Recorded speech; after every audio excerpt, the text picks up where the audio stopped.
Oke, baik ya. Rekan-rekan sekalian kita mulai.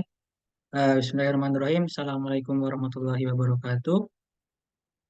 Alhamdulillah, nahmaduhu wa nasta'inuhu wa nastaghfiruh wa na'udzubillahi min syururi anfusina wa min sayyiati a'malina. May yahdihillahu fala mudilla lahu wa may yudlil fala hadiyalah. Asyhadu an la ilaha illallah wa asyhadu anna Muhammadan abduhu wa rasuluh allazi la nabiyya ba'da. Baik, alhamdulillah rekan-rekan majelis mentala sekalian, gitu ya. Kita kembali bertemu di forum rutinan kita. Kali ini mungkin sedikit bergeser ya, kalau biasanya Sabtu malam, malam Ahad maksudnya, cuman karena berbarengan dengan acaranya Ustadz Ugi Dinsis begitu ya, makanya kita geser gitu di eh, Ahad malam, malam Ahad gitu ya, Ahad malam gitu ya, Minggu malam gitu ya. Agak bingung ini istilah Ahad malam malam Ahad. Oke, kali ini kita akan melanjutkan pertemuan yang lalu gitu ya. Kemarin sudah mungkin Mas Alam memberikan intro gitu ya terkait worldview. Nah, sekarang kita akan melanjutkan ke topik pertama gitu ya. Worldview sebagai topik interdisiplin gitu ya. Nah, ini untuk bahasanya insya Allah kita akan membahas dua paper begitu ya. Yang pertama dari Bu Elena Paula Carola Alessiato, ini orang Italia kalau saya cari gitu ya. Yang kedua ini Pak Mikael Stenmark gitu. Nah, berkebangsaan Swedia begitu. Nah, keduanya ini ya membahas bahwa kita memang harus memakai istilah worldview dengan hati-hati gitu ya. Tidak boleh asal-asalan gitu ya. Nah, mungkin langsung saja kepada Mas Alam untuk tempat dipersilahkan.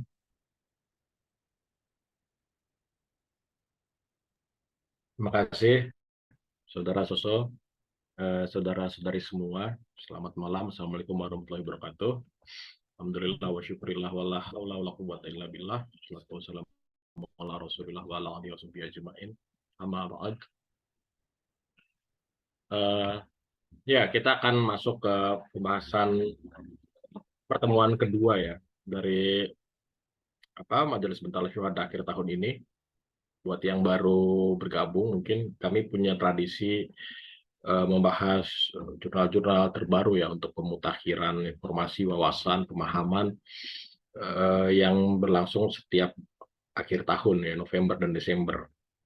Nah, untuk akhir tahun ini saya lumayan membaca banyak jurnal yang membahas tentang worldview, pada mulanya untuk kebutuhan penulisan tesis, tetapi ternyata relevan juga buat dibagikan di sini Betala maupun juga buat pekerjaan saya di apa namanya yang sedang berlangsung gitu ya. Nah, eh, dan entah mengapa, entah kebetulan atau tidak, kajian tentang worldview yang jurnal itu terbit di beberapa tahun terakhir itu cukup menarik gitu, sangat sangat apa namanya, sangat menyenangkan untuk saya baca dan mungkin bisa kita lihat relevansinya kalau kita buat saudara-saudari yang terbiasa dengan apa namanya dengan agenda kegiatan Bentala gitu ya, yakni apa namanya Darah View Islam pada pemikiran kita di Alatas, itu kita akan melihat apa namanya akan menemukan banyak sesuatu lah ya, dan kita coba ambil wawasannya gitu, wawasan dari riset terbaru. Walaupun dari wawasan itu kita bisa timbang lagi gitu ya, timbang lagi bagian-bagian mana yang penting untuk kita dalami lebih lanjut. Nah, di pertemuan yang pertama itu sudah berlangsung akhir November kemarin ya, pertengahan November kemarin. Saya sudah banyak bicara secara umum dulu tentang worldview Islam gitu ya, dan saudara-saudari bisa menyimaknya mungkin di di YouTube Bentala, siaran live-nya gitu ya. Jadi saya tidak akan mengulangi lagi, dan untuk malam ini saya akan masuk langsung ke dua jurnal yang tadi, bukan sebenarnya satu itu laporan penelitian dari satu lembaga, Danish Institute gitu ya, yang Ibu Alessiato itu, dan yang kedua Stenmark itu di jurnal di Cambridge gitu. Nah, slide-nya udah muncul ya. Nah, yang perlu dijelaskan pertama adalah tentang apa yang dimaksud dengan interdisciplinary studies ya terhadap sesuatu itu. Ini sebenarnya gejala khas perkembangan ilmu pengetahuan di Barat ya. Sorry. Ini gejala khas ilmu pengetahuan di Barat karena eh, semenjak tiga jenis revolusi ya, revolusi pengetahuan, revolusi industri, revolusi Perancis yang melahirkan perubahan besar di tingkat sains, teknologi, politik, sosial politik, ekonomi juga. Banyak upaya memahami satu fenomena dengan satu subjek kajian gitu. Dan di masa itulah apa yang dulu dibicarakan di dalam filsafat mulai menemukan tubuhnya yang baru, yakni ilmu-ilmu disipliner, ilmu-ilmu modern yang disipliner begitu ya. Orang tidak lagi berbicara tentang filsafat politik, tetapi bicara tentang ilmu politik. Orang tidak lagi berbicara tentang filsafat sosial misalnya, tetapi mereka berbicara tentang sosiologi.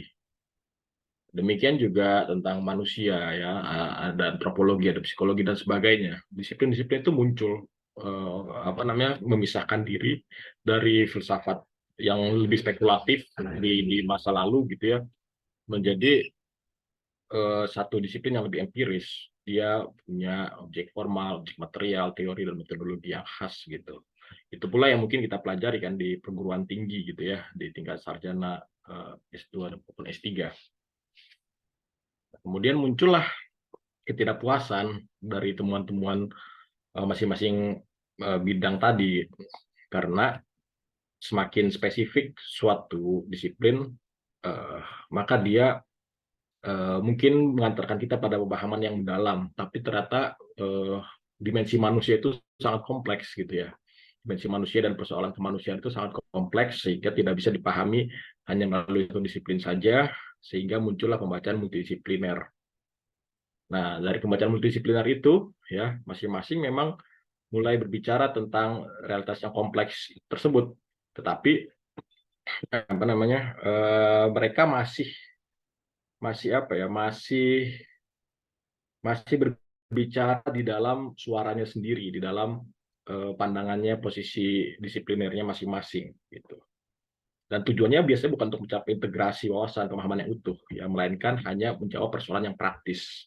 Misalnya persoalan pembangunan, gimana kita memahaminya dari sisi ekonomi, politik, sosial, budaya, dan seterusnya.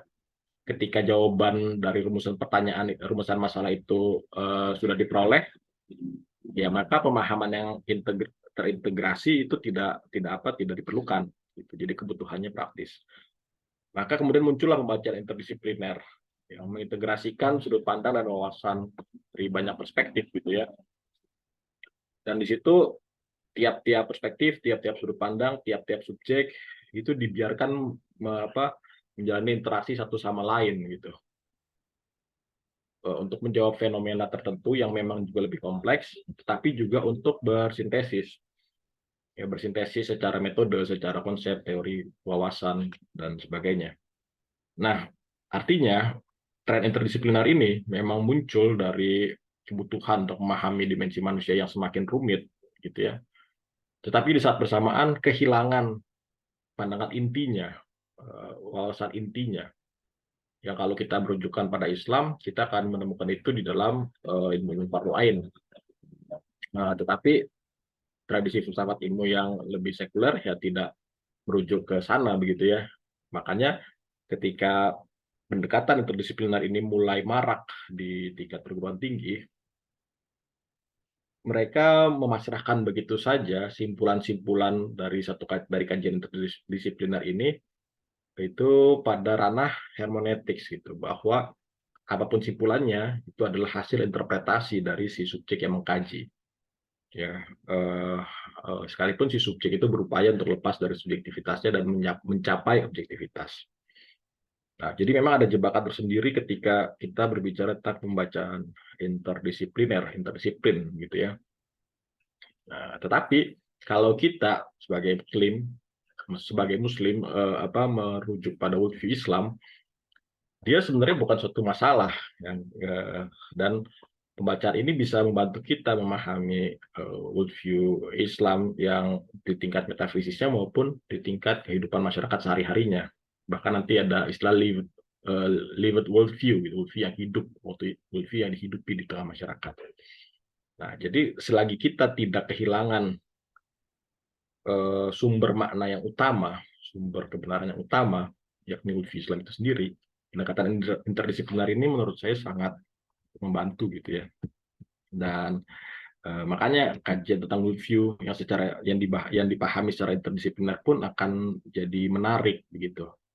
Setidaknya bagi saya gitu ya, dan semoga nanti saudara-saudari semua juga menunjukkan tanggapan gitu ya, tentang apa yang menurut saya menarik dan menurut saudara-saudari juga mungkin menarik.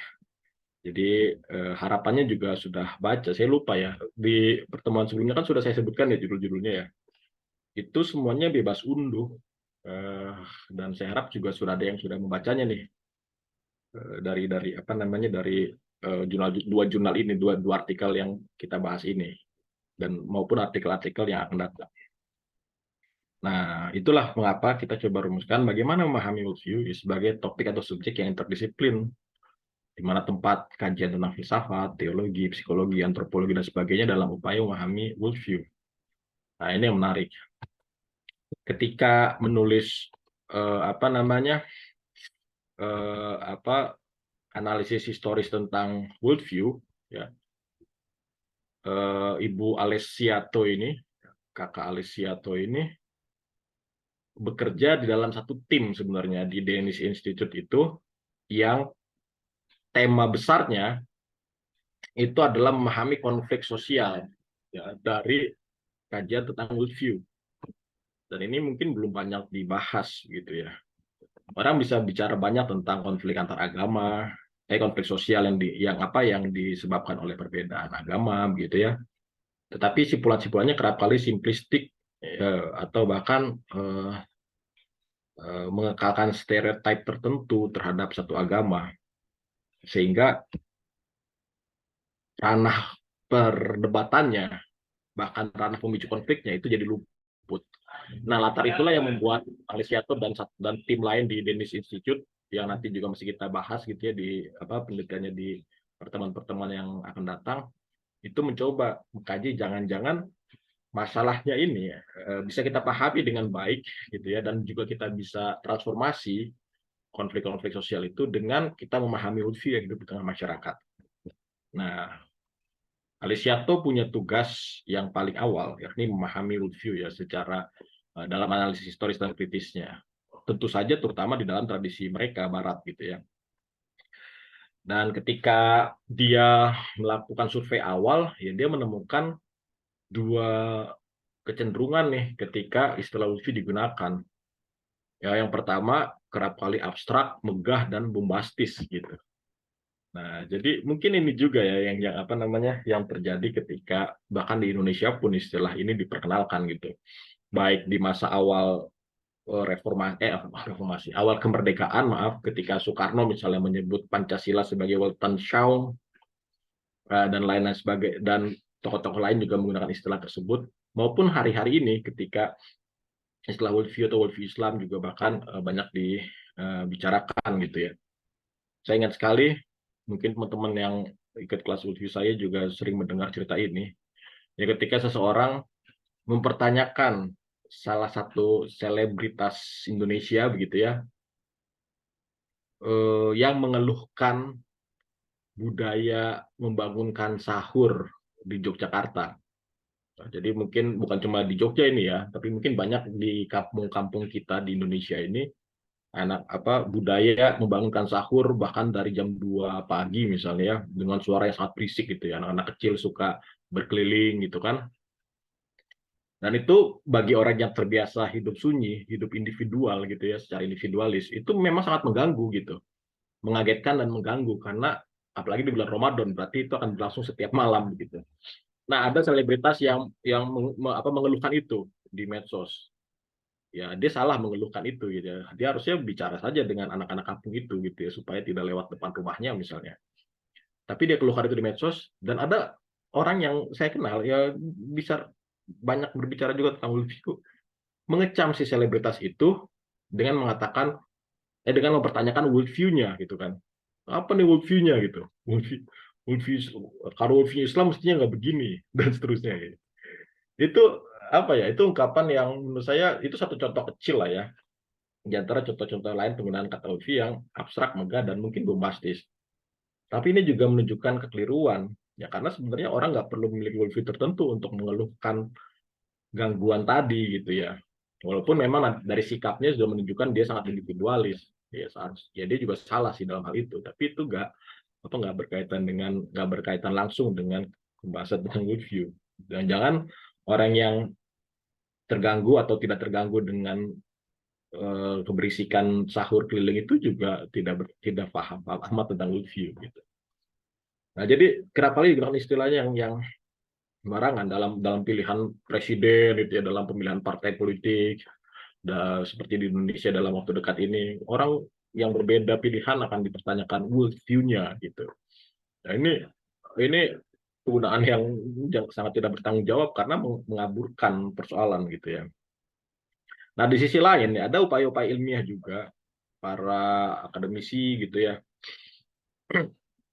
yang menyamakan istilah worldview ini dengan istilah-istilah seperti kebudayaan, peradaban, zeitgeist, gitu ya, semangat zaman, state of state of mind, kondisi pikiran tertentu, gagasan tertentu, sistem gagasan tertentu. Nah, ini yang apa namanya ini yang ingin dijernihkan terlebih dahulu oleh Alessiato. Nah, maka dia mencoba menelusuri lagi tuh istilah-istilah worldview ini pada awal mulanya gitu ya. Nah, ketika dia kembali ke Immanuel Kant, di kelas worldview saya selalu ya banyak kutip Immanuel Kant dan juga karya terbaru tentang Kant ya, Kant's Worldview itu ya, Mackerel. Dia menemukan inilah banyak hal yang menjawab apa namanya kebutuhannya dalam memahami worldview. Ya. Ini bagian yang saya highlight gitu ya. Moving from use of worldview in proper language and the connected objection and questions, the assumption has to be formulated that a distinction has to be drawn between the common use of the word and the scientific, namely philosophical meaning of it. Jadi harus ada pembedaan yang tegas dulu antara penggunaan biasa, penggunaan sehari-hari dari istilah ini dan juga penggunaan ilmiahnya dan juga filosofisnya yang punya makna yang lebih bersungguh-sungguh tentang hal itu. Nah, ini dia kutip Kant ya, kutip Kant. Oh iya, saya lupa munculkan kutipan dari Kant ya. Tapi nanti bisa dirujuk ya apa yang dia kutip ya di bagian itu yang memang Immanuel Kant hanya sekali-sekalinya dari karyanya yang sangat tebal dan banyak itu memunculkan istilah worldview ya, Weltanschauung. Bahkan beberapa penerjemah bahasa Inggris modern pun hari ini pun eh, masih menerjemahkannya bukan sebagai worldview, melainkan intuition of the world, gitu, intuisi pengetahuan langsung mengenai dunia dan sebagainya. Tapi yang pasti Immanuel kan ingin menunjukkan bahwa pengetahuan yang langsung itu, walaupun tidak melalui telaah yang lebih rasional, sebagaimana filsafat, itu harus dimiliki oleh manusia dan manusia harus menata kondisi dalam dirinya terlebih dahulu supaya intuisi of the Weltanschauung-nya itu, worldview-nya itu atau intuition of the world itu benar. Nah, inilah yang disebut apa namanya ya posisi filosofis Immanuel Kant ya tentang idealisme transendental dan sebagainya, itu istilah-istilah rumit yang suatu saat perlu kita bahas tersendiri.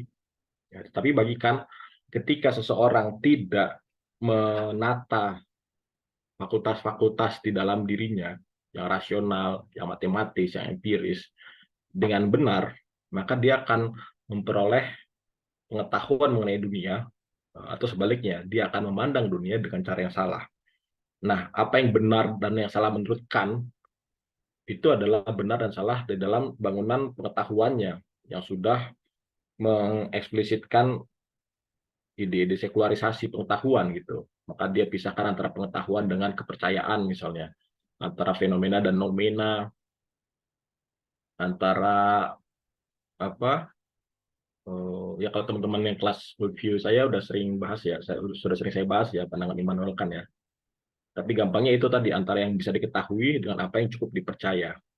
Nah, Immanuel kan ingin semua manusia itu menata dalam dirinya, fakultas-fakultas dalam dirinya, supaya worldview itu benar.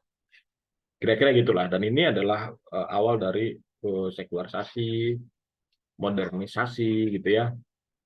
Terus juga apa namanya ya, pencerahan Barat. Nah, pencerahan itu Immanuel kan jelaskan kalau seseorang sudah punya worldview yang benar, tentu dalam ukuran Immanuel kan itu ya, maka dia akan sampai pada tahap pencerahan, ya, tahap kedewasaan.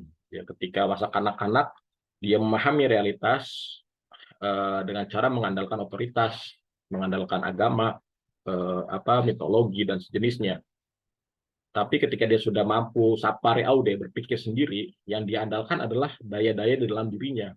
Yang sekalipun mengantarkan dia pada simpulan yang salah, dia tetap terbuka untuk perbaikan, ya, koreksi dari orang-orang lain yang juga sama rasionalnya. Nah, itulah yang mungkin dimau Immanuel Kant. Nah, kemudian istilah ini kemudian berkembang ya, apa namanya, yang saya garis garis kuning lagi, through Jasper's work, ya, it is possible to categorize some general traits that characterize the concept of worldview as it has evolved over time. What Jaspers, like other interpreters and thinkers of that time, makes clear is the all-inclusive character of worldview, which implies and allow us to consider it as a whole. Jadi semua ini, 4 unsur ini yang poin-poin yang saya catatkan di samping, itu adalah semua is the all-inclusive character of worldview, ciri-ciri worldview yang keseluruhannya bersifat inklusif. Dalam artian, ketika Jasper merumuskan 4 butir ini, seseorang masih dimungkinkan untuk menambah, mengurangi, mengubah, gitu ya, mencampur dan sebagainya. Karena Jasper itu ya perhatian dia pada filsafat dan juga pada isu-isu psikologis, dan dia melihat seseorang yang mengklaim punya worldview tertentu, gitu ya, terutama terkait 4 butir ini, masih bisa mengalami perubahan demi perubahan, gitu ya. Nah, bagi Jasper ada 4 hal dalam worldview yang tadi tuh, yang secara eksistensial. Ini mohon maaf ya, ada suara motor berisik. Apa tadi? Oh ya, bagi Jasper ada 4 hal dalam diri manusia yang terkait worldview-nya dan secara eksistensial itu masih terus bisa berkembang. Pertama, tentang masalah kehidupan, evaluasi, penilaian, dan pilihan. Cara manusia mengevaluasi, menilai, memberi nilai, dan memilih apa yang menurutnya baik, lebih baik, ya kan? Dan tidak memilih apa yang buruk, apalagi sangat buruk. Worldview menertibkan dunia subjek, cara berpikir kita sebagai subjek, dengan membantu mereka memisahkan mana kehidupan yang layak bagi mereka dan apa yang tidak relevan. Nah, ini bisa berkembang nih, kata Jaspers ya. Karena orang-orang itu berbeda persis karena mereka juga sama. Manusia itu berbeda persis karena sama. Mereka berbeda karena punya worldview yang berbeda, pengalaman hidup yang berbeda, dan seterusnya. Tapi mereka juga sama karena mereka juga makhluk yang berpikir. Mereka semua itu makhluk yang berpikir. Sehingga perbedaan-perbedaan di antara mereka itu hal yang lumrah, dan juga membuat mereka secara individual mungkin terus-menerus mengalami perkembangan gitu. Ada seseorang yang pada episode tertentu kehidupannya memandang masalah kehidupan, mengevaluasi, menilai dengan cara-cara yang agamis gitu ya, sesuai agama misalnya. Karena apa? Karena dia mendapatkan sosialisasi tentang agama yang didapatkan dari sekolahnya gitu ya, dari orang tuanya, dari lingkungan dan sebagainya. Tapi dalam episodenya hidupnya yang lain, gitu, ketika dia semakin berkembang, bergaul, dia tidak lagi memandang realitas dengan berdasarkan agama itu, gitu. Karena apa? Karena sekularisasi pengetahuan, ya, karena pergaulan yang sekuler, karena tuntutan kehidupan yang semakin pragmatis dan seterusnya.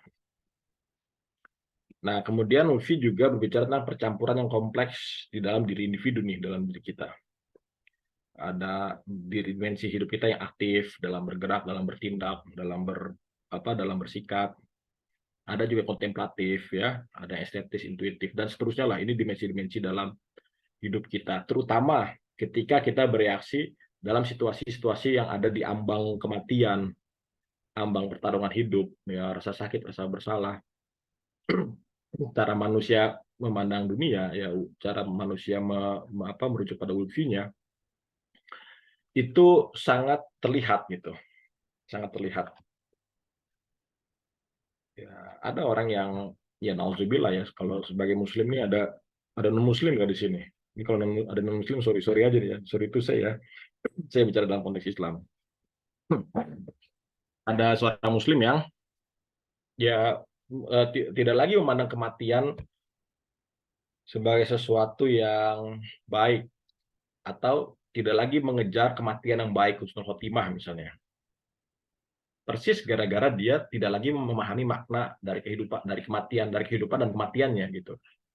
Sehingga ketika dia berkontemplasi, ya kan, berefleksi atas hidupnya, mencari kenikmatan atas hidupnya, dia tidak lagi menjadikan agama sebagai rujukannya, melainkan sesuatu yang lain. Ya, dia tragedi, pandangan yang tragis terhadap dunia, gitu ya, atau pandangan yang naturalistik terhadap dunia. Ya, teman-teman di UGM, terutama jamaah Salahuddin, ya, pasti tahu ya, ada senior kalian yang seperti itu, gitu kan, yang dulunya sangat soleh dan sekarang memandang dunia dengan sangat naturalistik, termasuk kematian gitu. Ada percampuran yang kompleks seperti itu, tapi juga jangan-jangan dia tidak seluruhnya masuk ke dalam satu worldview yang sekuler. Nanti di Stenmark ada ya pembahasan tentang worldview yang sekuler.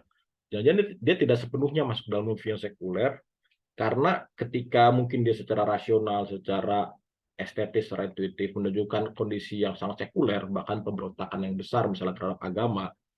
Kalau di Indonesia mungkin disertai dengan upaya menghinakan agama gitu ya. Karena mungkin kalau tidak menghina agama atau apalagi agama lamanya gitu ya, itu belum memuaskan gitu ya. Tapi ketika ada di situasi-situasi ambang kematian gitu, rasa sakit, dia bisa kembali lagi kepada agama gitu. Ya tentu saja itu hidayah Allah ya. Tapi itu juga menunjukkan bahwa masih ada sesuatu dalam dirinya yang memang bercampur secara kompleks dan paradoks sebenarnya ya. Eh, yang seperti itu gitu. Kalau kalau kami dulu di filsafat UI ada senior yang terkesan ateis sekali gitu ya dari pernyataan dan bacaannya gitu ya. Tapi kalau malam itu takut dia pulang sendirian. Untuk pulang ke kos-kosannya harus melalui daerah-daerah yang penuh hutan di UI gitu ya, gelap, spooky gitu deh gitu. Jadi dia takut-takut juga gitu. Padahal itu kalau dia konsisten dengan pilihan ateismenya, dia seharusnya nggak usah takut gitu. Nah, jadi ada yang seperti itu. Nah, kemudian ada individu dan dunianya. Jadi ya cara dia memahami hidup, nah sekarang cara dia memahami dunianya. Ulfi sebagai sumber makna dan validasi tentu ya. Sebagai Muslim kita belajar ulfi Islam. Walaupun tadi ulfi Islam tempatnya bukan di pembahasan ulfi yang apa namanya yang antropologis seperti ini ya. Dia wujud itu sendiri. Ada ataupun tanpa ada kita, ya kan. Setuju ataupun tidak setuju kita terhadap ulfi Islam ya dia sudah sedemikian adanya. Tapi yang dimaksud Lesiato tentu saja ulfi dalam artian antropologis. Walaupun dia memang akan memandang Islam juga secara antropologis gitu. Tapi ini membantu kita memahami bagaimana manusia sebagai individu memahami dunianya sebagai sumber makna, bagaimana dia memaknai dunianya, memvalidasi gitu ya. Nah, yang terakhir ada yang menarik nih. Ulfi sebagai perjumpaan klaim dan paradoks. Tadi nih nomor 1, 2, 3 kita punya klaim-klaim tertentu tentang dunia. Ya, walaupun pertemuan antara klaim itu bisa menghasilkan perbenturan dan bahkan paradoksnya sendiri. Ya, paradoks itu ya kondisi di mana dua hal berbeda satu sama lain, tapi dia dapat dipertahankan dalam diri seseorang. Ulfi yang khas muncul dalam komunikasi dengan ulfi lain melalui pertarungan, pemahaman, dan diskusi. Gitu. Dengan menunjukkan dirinya sebagai tidak lengkap sepanjang waktu, ia bergerak dan berkembang. Nah, tadi asumsinya kalau seseorang bisa punya kerendahan hati untuk apa? Untuk menunda klaim-klaim kebenarannya, tentang masalah kehidupan, tentang kompleksitas dalam individualitasnya, dalam validasinya, dia punya kesempatan untuk mengembangkan lagi, bergerak dan berkembang lagi menuju pada sesuatu yang lebih baik, lebih lengkap gitu ya. Ketika dia mau membuka diri berkomunikasi dengan worldview lain, bahkan bertarung gitu ya, bertarung adu gagasan dan seterusnya. Nah, inilah pandangan seorang Jasper, seorang filosof, seorang psikolog eksistensialis yang memandang worldview pertama-tama urusan eksistensi manusia, bagaimana manusia mengada gitu. Nah, apa yang bisa kita ambil dari sini? Sebentar. Nah, ini kan sebelum ke Stenmark ya. Uh, bagi saya ya sebagai Muslim, sebagai worldview, ini adalah satu rambu-rambu, bukan rambu-rambu ya. Mungkin yang lebih tepat satu wanti-wanti gitu ya, apa sih, satu penanda hati-hati lah buat kita, lampu kuning buat kita sebagai Muslim, supaya kita memahami worldview yang benar bukan dari pengalaman eksistensial kita sendiri pertama-tama. Mereka tentu dari sumber yang otoritatif. Apalagi kalau sumber otoritatif itu memang juga punya pengalaman eksistensial yang lebih benar, dalam artian pengalaman ruhaniyah ya, pengalaman kewujudan, pengalaman sufi yang benar.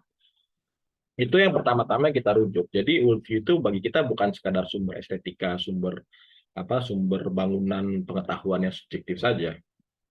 Tetapi dia pertama-tama kita rujukan, kita sandarkan kepada otoritas yang pasti, yang tepat, gitu. Sebelum kita membuka diri kepada kepada worldview yang lain yang berbeda. Karena kalau kita merasa sebagai Muslim kita secara eksistensial sudah berislam, sudah baik, tetapi yang kita yang kita andalkan mungkin hanyalah pengetahuan dasar kita tentang Islam, dan di saat bersamaan kita mempelajari worldview yang beragam itu, dan juga ternyata ada kebutuhan eksistensial untuk memaknai terus-menerus kehidupan, ya tadi tuh bisa-bisa kita terbawa ke dalam satu pandangan hidup yang lain, yang berbeda, yang bahkan berselisihan dengan Islam. Apalagi kalau ada unsur kekecewaan gitu ya. Ada satu sosok yang mungkin teman-teman sudah baca gitu ya, namanya Ayan Hirsi Ali. Nah, dia itu tahun awal 2000-an menjadi ateis gitu ya, menjadi ateis. Awalnya muslimah, terus dia memutuskan menjadi ateis. Bukunya itu banyak di toko buku, di daring gitu, online. Kalau nggak salah juga sudah diterjemahkan di Indonesia, ke dalam bahasa Indonesia maksudnya.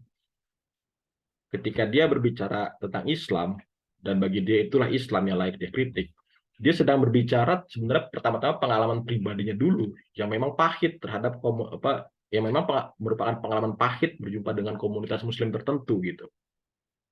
Dia sebut satu kelompok yang besar pengaruhnya di Timur Tengah gitu ya, dan bagaimana kelompok itu membangun loyalitas, memperlakukan perempuan gitu ya, anti terhadap modernitas dan seterusnya. Artinya Islam yang dia maksud, yang pernah dia alami dan sekarang dia coba tinggalkan, itu adalah, ya itu bukan Islam gitu ya, itu kekeliruan kaum muslimin yang tertentu saja, yang membuat dia bahkan sampai traumatis gitu. Nah, itu kan rumusan tentang Islam bukan dari sumber-sumber yang benar tentang worldview-nya, melainkan dari sumber-sumber yang salah, ditambah dengan pengalaman eksistensialnya yang juga yang juga tadi traumatis gitu ya. Kemudian dia menemukan jalan pencerahan dengan menjadi ateis gitu ya. Tapi 1 bulan lalu atau 2 bulan lalu itu dia masuk Kristen gitu. Dia masuk Kristen dan dia menemukan dengan Kristen inilah yang katanya dia lebih yang lebih tepat gitu dan seterusnya, lalu lupa saya argumentasinya. Dan intinya dan isinya masih menyerang Islam gitu. Isi argumentasi barunya. Dan dia bilang Why I Am Not a Christian, itu ada artikel dari Bertrand Russell, seorang filsuf. Terus dia bikin why I am a Christian gitu. Mengapa saya seorang Kristen. Si Ayan Hisihali itu bikin judul versi positifnya gitu. Mengapa saya seorang Kristen. Itu saya lihat ini persis seperti apa yang Karl Jasper bilang gitu. Karena Karl Jasper memang seorang eksistensialis gitu ya. Bahwa worldview itu adalah sesuatu yang kompleks dalam diri ya, dan bagi kita sebagai muslim harus kita harus tambatkan nisbahkan itu pada sumber yang qat'i gitu, yang jelas. Jangan merujuk ke dalam diri kita sendiri sehingga kita keliru. Apa ini? This meeting is being live stream. Oh Di gitu. restoran kayak itu Mas. Oh oke oke oke. Oke, jadi itu ya satu. Ini pandangan Alessiato. Kebutuhan Alessiato seperti tadi saya bilang itu untuk menelusuri worldview dalam konteks nanti kajian konflik gitu ya. Yang nanti masih akan kita bahas di pertemuan keempat gitu. Tapi saya ambil analisisnya saja, analisis historis dan konseptualnya saja untuk kepentingan saya dan kami di Bentala gitu dalam kajian worldview. Nah, Alessiato tentu saya nggak tahu ya dia latarnya apa. Tadi kan Soso sudah menelusuri gitu ya. Kalau saya lihat sih ya dia ilmuwan sosial saja. Tapi kalau kita beralih ke jurnal selanjutnya dari Stenmark, nah dia memang seorang filsuf ya. Dan dia bisa memberi kita pandangan yang lebih bernuansa tentang kajian worldview. Bahkan dia di judul artikel itu eksplisit menggunakan istilah worldview studies gitu. Nah, semua yang dikaitkan dengan istilah studies itu dalam perkembangan ilmu pengetahuan modern di Barat itu memang punya kecenderungan interdisipliner gitu. Cultural studies, kajian budaya, apalagi religious studies gitu ya. Bahkan communication studies, media studies misalnya dan seterusnya. Denmark menawarkan worldview studies. Nah, bagi dia dalam tradisi religious studies, studi agama itu ya biasanya orang ketika berbicara tentang worldview itu selalu terarah kepada perbandingan antar agama. Yang paling terkenal itu seorang religious scholars namanya Ninian Smart ya, yang pandangan teoritisnya juga beberapa kali dikutip oleh Ustadz Hamid Fahmi Zarkashi, ya, Profesor Hamid Fahmi Zarkashi. Itu memang smart yang paling smart, smart yang paling bagus gitu, menggali kajian tentang worldview yang sifatnya komparatif ya, antara satu agama dengan agama yang lain. Bagaimana Islam dan Kristen memandang keselamatan misalnya, memandang kebenaran dan sebagainya. Tapi bagi Stenmark gitu ya, itu ya bagus, memuaskan, memberi kita gambaran yang bagus dengan dalam konteks perbandingan. Tapi yang paling penting untuk saat ini ya, di mana suatu worldview harus dikaji secara disipliner, itu kita harus mengarahkannya kepada perbandingan antara worldview agama dan worldview sekuler gitu. Yang orang beragama diperbandingkan dengan orang sekuler, bukan orang yang tidak beragama. Karena kalau pilihan untuk tidak beragama, dia mengakui bahwa ya banyak orang yang di artikel itu ya, banyak orang yang ateis, naturalis, agnostik, dan seterusnya, bukan berdasarkan pilihan intelektual tertentu ya. Dan kan tadi tuh kalau bahasa Jaspers ya berdasarkan kondisi eksistensial tertentu saja gitu ya, yang menganggap di Barat yang menganggap agama itu hanya ikatan yang membelenggu, dia mau bebas, kemudian dia tinggalkan itu.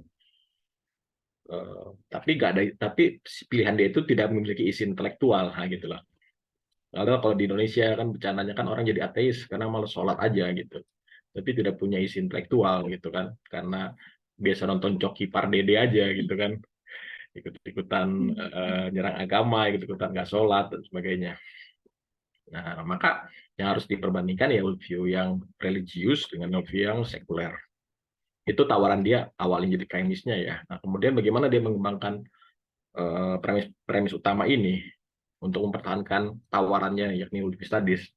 Pertama dia berangkat dari definisi dulu. Dia termasuk scholars yang bukan paling awal ya, tetapi paling awal mengembangkan definisi worldview secara instrumental. Jadi definisi Yang konseptual, yang filosofis sudah banyak, tapi yang instrumental dalam artian definisi yang siap pakai gitu ya untuk dijadikan alat analisis tertentu itu salah satunya Steinmark gitu bersama Nian Smart tadi. Bagi dia konstelasi kepercayaan, nilai, sikap yang dianut oleh masyarakat secara sadar maupun tidak sadar. Dan yang merupakan pemahaman dasar mereka tentang siapa mereka, ya, seperti apa dunia ini. Jadi siapa si mereka maksudnya manusia, dan seperti apa dunia ini bermula, bergerak, berlangsung, dan berakhir gitu ya. Dan apa tempat manusia itu di dalam dunia. Nah, itu satu, itu paling dasar pasti ya. Nah, kemudian apa yang harus mereka lakukan untuk menjalani kehidupan yang baik dan bermakna. Dan apa yang dapat mereka katakan, ketahui, dan yakini secara rasional mengenai hal-hal tersebut. Nah, ini yang C ini yang paling penting. Maksudnya, ini lapisan-lapisan yang penting untuk dikaji gitu. Karena kalau sudah bicara tentang siap makna diri, makna alam, tempat mereka, hubungan antara diri dan alam gitu, dan dunia dan semesta, terus apa yang harus dilakukan yang baik dan bermakna. Maka yang paling penting tadi bagaimana pertanggungjawaban rasionalnya atas atas pemaknaan itu gitu. Ini yang menarik dari tawaran Steinmark ya.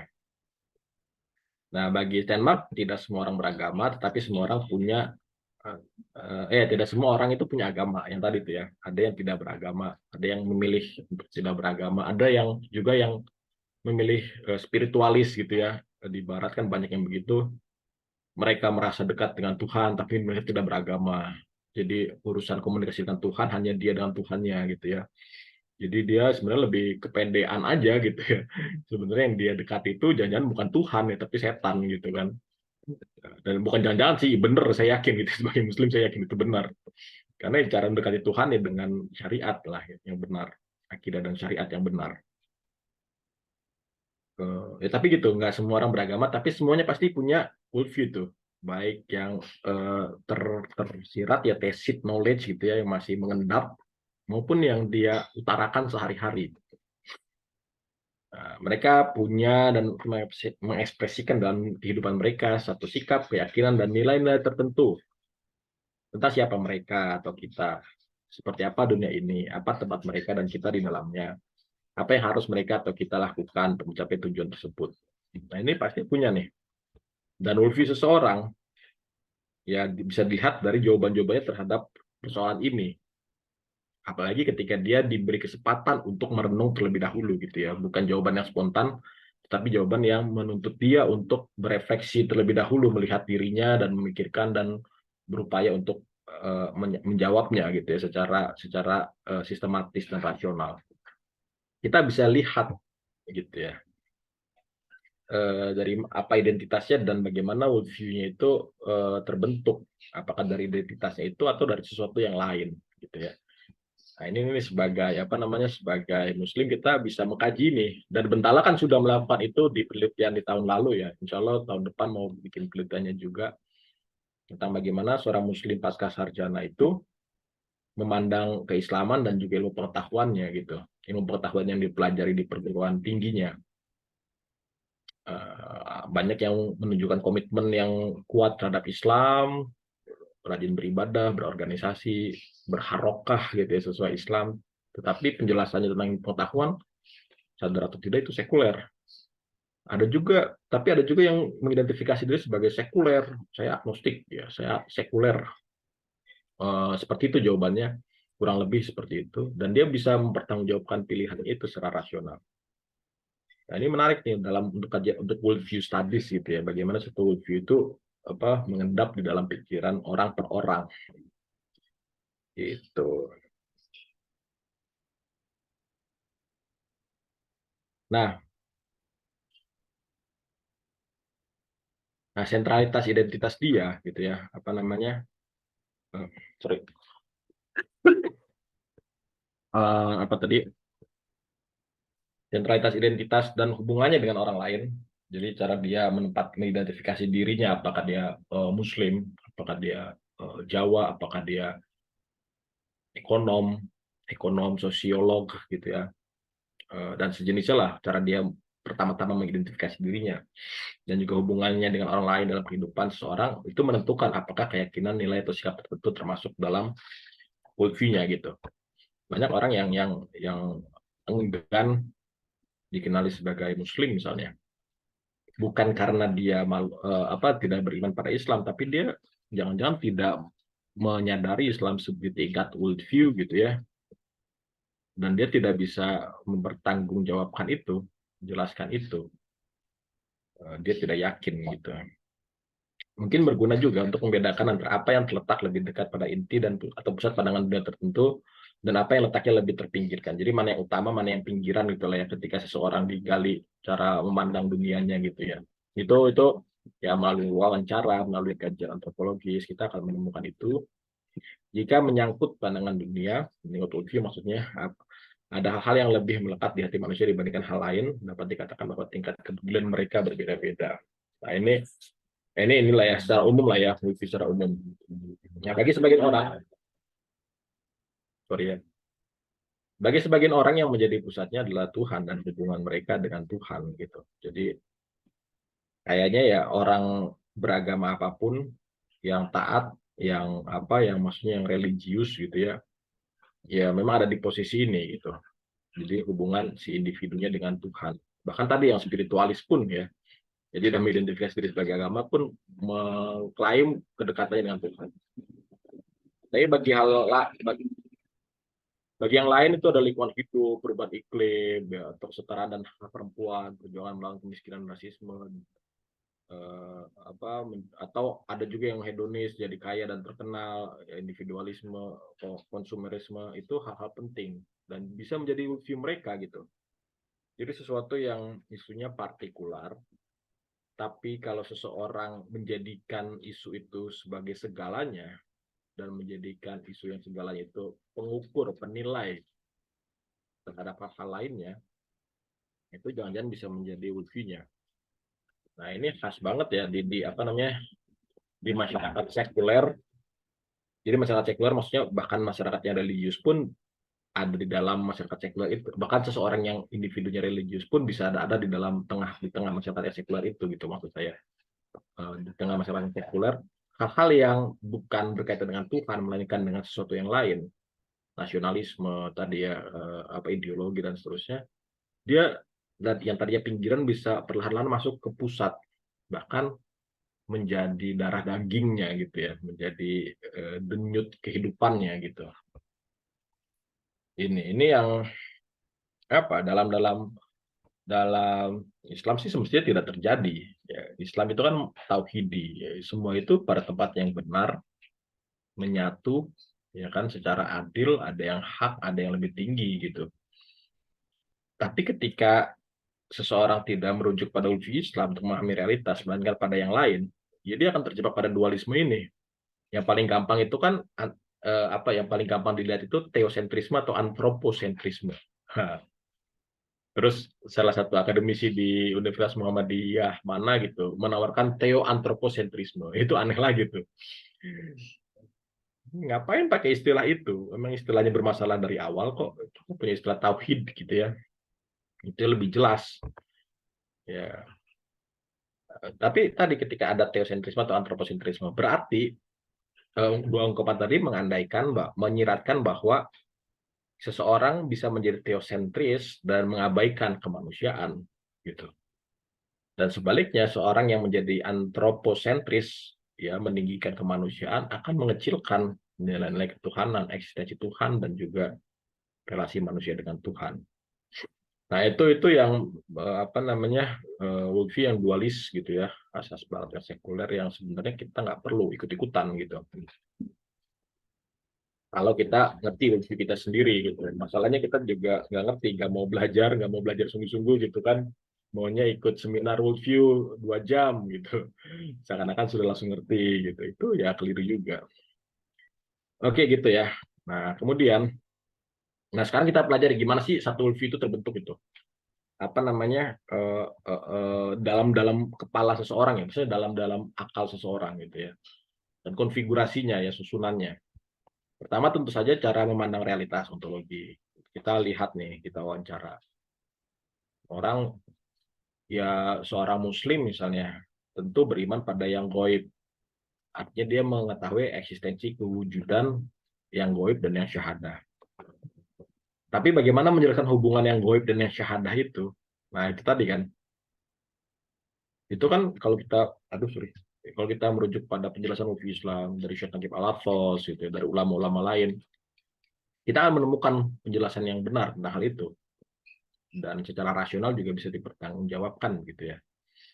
Tapi kalau kita hanya mengandalkan hafalan di masa kecil gitu ya, beriman pada Allah yang gaib dan sebagainya gitu, yang gaib, malaikat, jin dan seterusnya itu tanpa ada penjelasan lebih lanjut, ya disitulah awal mula kita mengalami kebingungan di tingkat worldview gitu.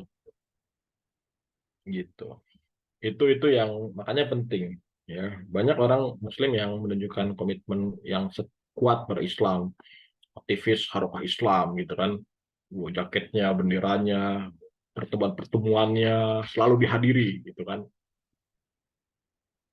Tapi ketika kuliah di tingkat di jurusan sains, di jurusan teknologi, di jurusan sosial, dia tidak bisa menjelaskan tuh apa yang dia klaim sebagai dia yakini dengan apa yang dia pelajari. Ya, bahkan salah-salah apa kalau keliru dia bisa terpleset jatuh pada penjelasan yang bukan dari Islam. Misalnya pandangan tentang deism, D ya, bukan C, tapi deisme.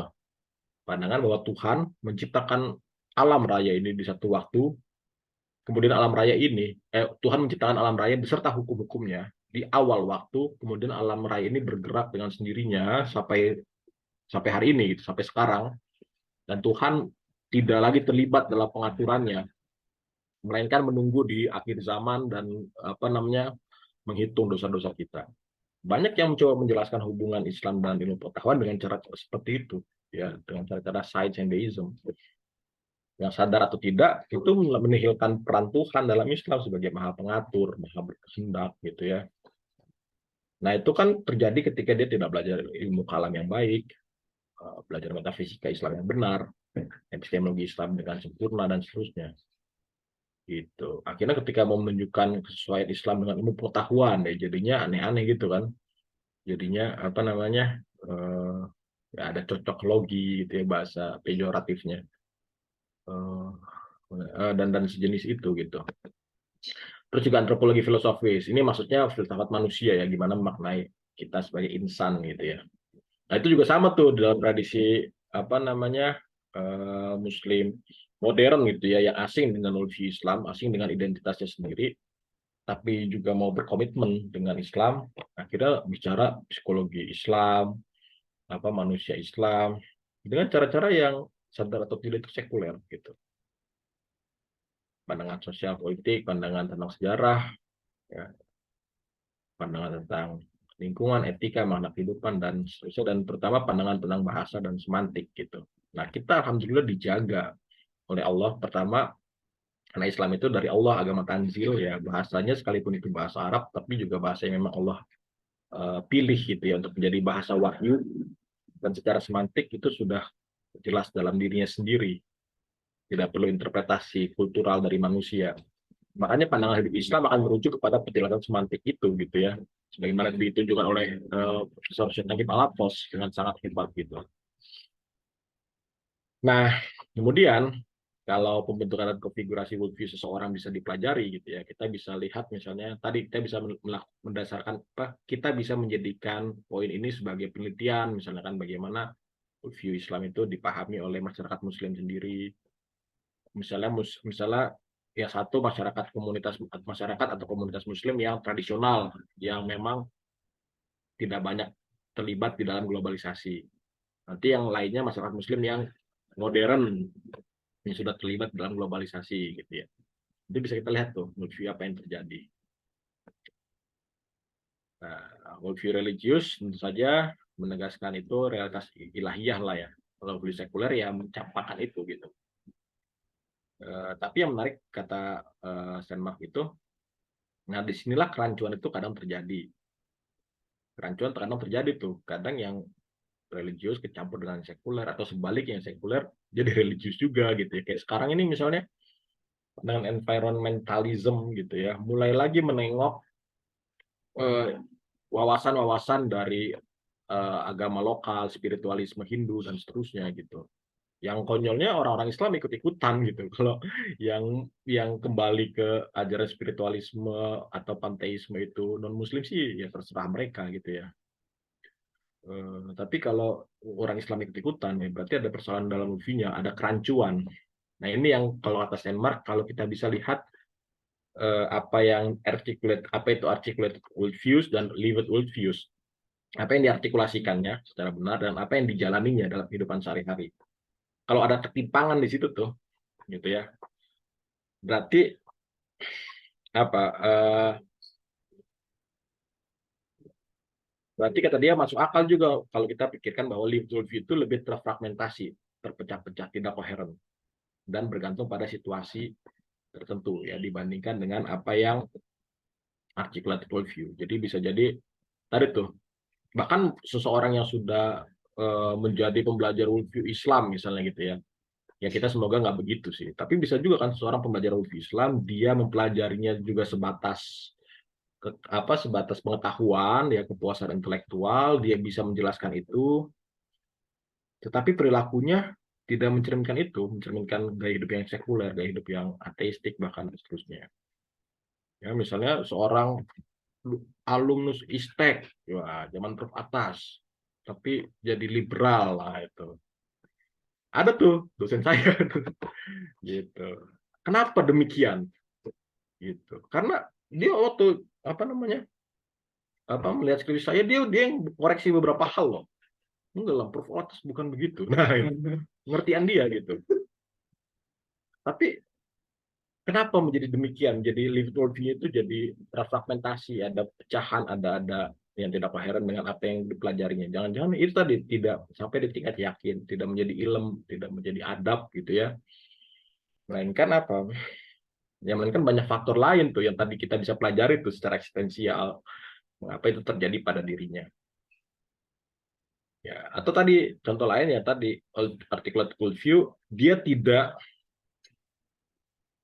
kan banyak juga ya orang yang kalau dalam kasus Islam ya, orang yang tidak mampu mengartikulasikan worldview-nya secara intelektual gitu ya, karena daya tuturnya, kosakatanya, kapasitas intelektual itu sangat terbatas gitu.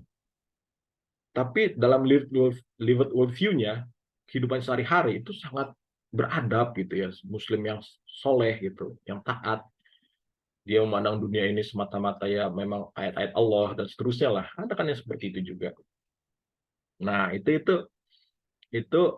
menarik untuk kita kaji juga ya, dan nanti juga bisa kita teliti tuh ya faktor-faktornya seperti apa, kenapa, bagaimana gapnya ini, jurang itu semakin menganga ya antara articulated worldview dan lived worldview. Nah itu objek yang menarik tuh kalau ada yang mau meneliti. Udah, sorry, maksudnya sekian gitu. Sekian jawaban saya. Yang simpulannya adalah tadi worldview sebagai topik interdisipliner ya, apalagi kita sebagai Muslim yang kalau akrab dengan kajian-kajian di Bentalan dan apa namanya dan lingkarannya itu mempelajari worldview Islam dari karya Syaitan Palatfos, kita menemukan banyak arahan ya bagaimana mempelajari worldview ini di tingkat fenomena sosial, kehidupan individual dan juga sosial masyarakat gitu ya, itu sehari-hari. Juga buat bahan evaluasi itu bagaimana seorang Muslim itu mempelajari, memahami pandangan hidupnya sendiri. Oke, begitu saja, Saudara Soso. Mari kita diskusi ya. Masih ada berapa? Ini kayaknya, masih ada 1 jam, masih ya 1 jam lah ya. Semoga nggak ini apa namanya. Semoga bisa jadi diskusi yang menarik gitu. Saya kembalikan kepada Saudara Soso. Oke, baik. Terima kasih Mas Alam atas penjelasannya begitu ya mengenai dua jurnal ini begitu ya.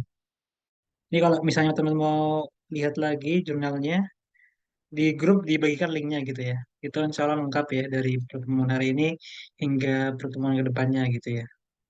Jadi bisa di ya baca-baca ulang gitu ya. Oke, baik silakan rekan-rekan sekalian. Kita membuka sesi diskusi. Ini kita masih punya banyak waktu, jadi silakan ya teman-teman bisa manfaatkan dengan sebaik-baiknya gitu. Saya ingin Silakan, mengundang, silakan. saya ingin mengundang tamu Bentala nih, Kak Hajar. Kak Hajar masih bersama kami, Kak Hajar, untuk memberi tanggapan atau kesan-kesannya lah. Tadi katanya Kak Hajar mau sempatkan diri ke Bengkala, tapi apa tidak tidak sempat lah. Besok baru ke Bengkala. Oh nggak ada ya, sudah keluar ya? Oh iya. Oh, tidak ada ya. Tadi ada ya saya lihat. Oh mungkin inilah lagi ada urusan lain. Akhirnya yang lain dulu deh. Oh ya, oh ya belum ada sepertinya. Mas Alam.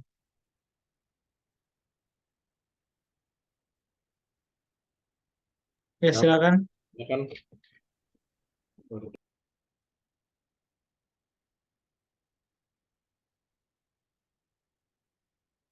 Oh ini ada pertanyaan dari chat Mas.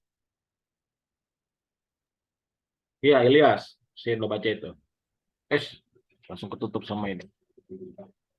Iya ini ya. Nah tadi Ilyas ya. Ilyas dulu baru Kang Rizwan ya. Dibacakan dulu deh biar yang lain juga mungkin nggak sempat baca. Oh ya baik. Langsung.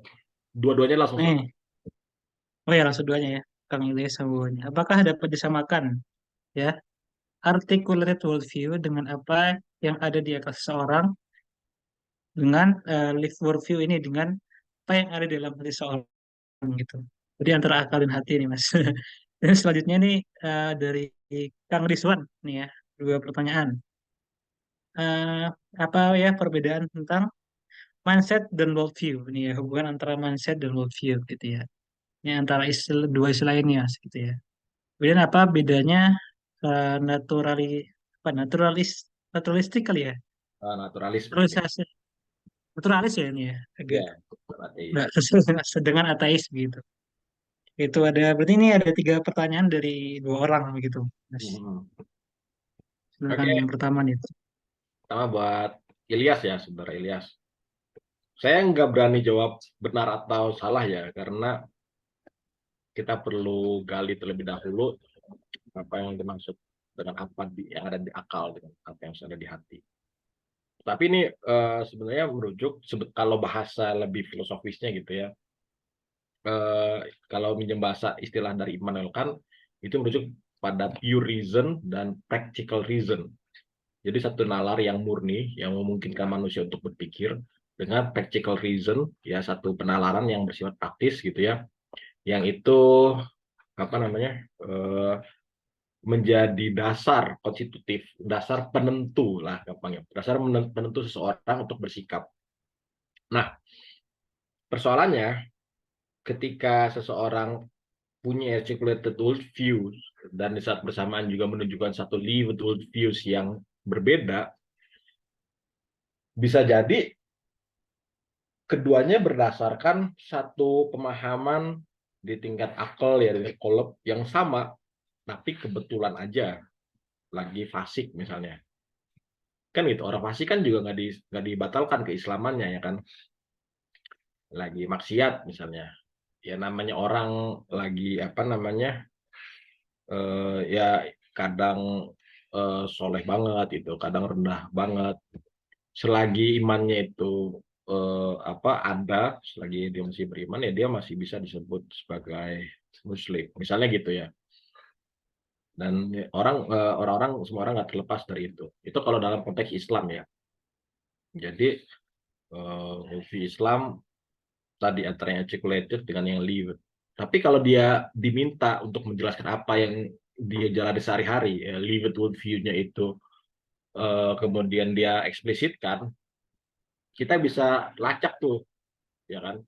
Bagaimana cara dia memahami dan mempertanggungjawabkan apa yang dijalani sehari-hari.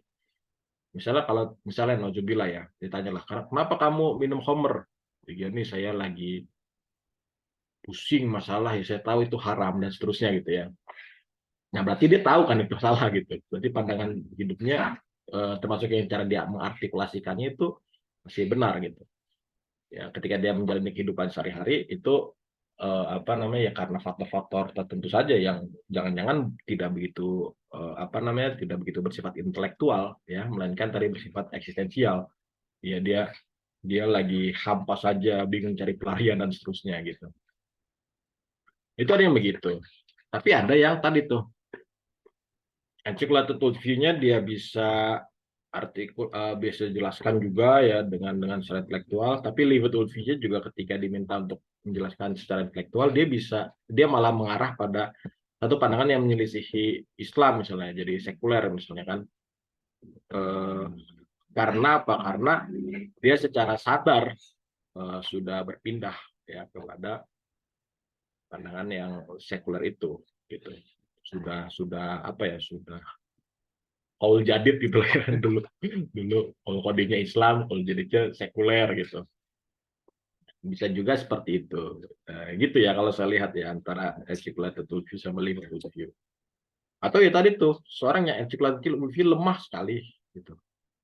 Ya dia orang biasa saja. Saya di masjid depan rumah tuh ada bapak-bapak marbotnya itu ya Allah udah tua sepuh sekali gitu ya. Tapi jam 3 itu sudah bangun. Jam 3 gitu kan. As-sholatu khairum minan naum, ayo subuh gitu. Berarti dia bangun sebelum itu ya kan? Gitu. Terus ya sholatnya pasti nggak pernah terjaga gitu kan. Saya aja yang di depan rumah ya sering-sering masbuk gitu kan. Tapi beliau ini sangat hebat lah. Nah, saya yakin Liwet Lutfi itu sangat Islam gitu. Walaupun artikulasi Lutfinya itu tidak bisa yang apa diminta untuk menjelaskan itu. Kecuali kalau ada pewawancara yang hebat gitu ya, yang bisa menggali itu. Itu kan biasanya memang tugas-tugas ini, tugas investigator dan seterusnya gitu ya. Nah, tapi itu nggak ada, aduh, lobet. Tapi itu nggak ada apa namanya, bukan sesuatu yang terpisah gitu ya antara akal dan kolabnya gitu. Gitu ya, banyak varian-varian kemungkinannya gitu. Semoga menjawab ya, Elias ya. Nah, yang ke nanti kalau belum tanggapan saya persilakan gitu, tapi saya jawab dulu satu persatu. Yang ke selanjutnya Kang Rizwan. Nah, kalau kata mindset ini saya nggak tahu ya. Ini istilah ilmiah atau tidak gitu ya. Karena saya lebih sering mendengarnya di motivator dan saya tahu motivator itu tidak ilmiah gitu kan. Dan lebih baik ditinggalkan saja gitu daripada bayar mahal latihan motivasi gitu kan. Apapun motivasinya itu, termasuk yang kasih dalil-dalil agama Islam gitu. Itu lebih baik ditinggalkan aja gitu. Itu kalau yang saya sering temukan gitu ya kalau masalah Islam mindset. Atau tadi tuh kita merujuk pada apa Alessiato itu ya mungkin mindset itulah yang disamakan begitu saja kan worldview dalam common word tadi ya, bahasa bersama, bahasa umum lah ya, bahasa umum. Jadi gitu. Artinya seseorang ingin merujuk kepada satu cara berpikir yang tetap pada dirinya gitu ya. Dan itu dia pakai istilah mindset. Yang sebenarnya kalau kita gali jangan-jangan ada worldview tertentu gitu ya di dalam dirinya. Itu sih ya, tapi selebihnya sejauh ini saya belum menemukan ya kajian yang ilmiah terkait mindset. Mungkin kawan-kawan yang di psikologi, di antropologi, mungkin eh, punya gitu rujukan tentang mindset yang ilmiah ya.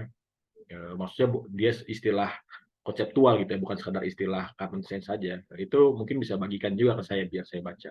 Biar saya bisa memahami mindset dengan benar, bukan dari motivator gitu. Itu satu ya. Nah, yang kedua perbedaan naturalis dan ateis. Nah, yang tadi tuh di situ ada tuh di Steinmark itu misalnya diajak kita untuk memahami alam, untuk berbicara tentang alam misalnya dari worldview memahami natur gitu ya, net ya alam sih, alam fisikal dari worldview yang religius dan worldview yang sekular. Sekular ini ada yang Darwinis dia secara khusus.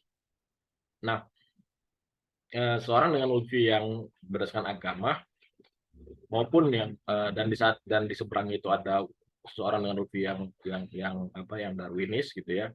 Dia bisa bicara tentang alam yang sama, fakta yang sama, bisa bisa bekerja di dalam laboratorium yang sama dan seterusnya. Tapi dia punya interpretasi yang berbeda kan tentang temuan-temuannya itu. Nah itu yang apa namanya? Itu yang menunjukkan ketika seseorang Darwinis menginterpretasikan alam dengan caranya tersendiri, dengan worldview tersendiri, ya kita akan melihat posisinya sebagai naturalis gitu. Terus kalau seorang yang religius juga melakukan hal yang sama, menginterpretasikan yang sama, kita akan lihat worldview sebagai religius. Tapi, nah ini yang menarik nih ketika tadi bicara tentang apa namanya, geser dulu bentar. Ya, ketika bicara tentang kerancuan atau apa namanya, bicara tentang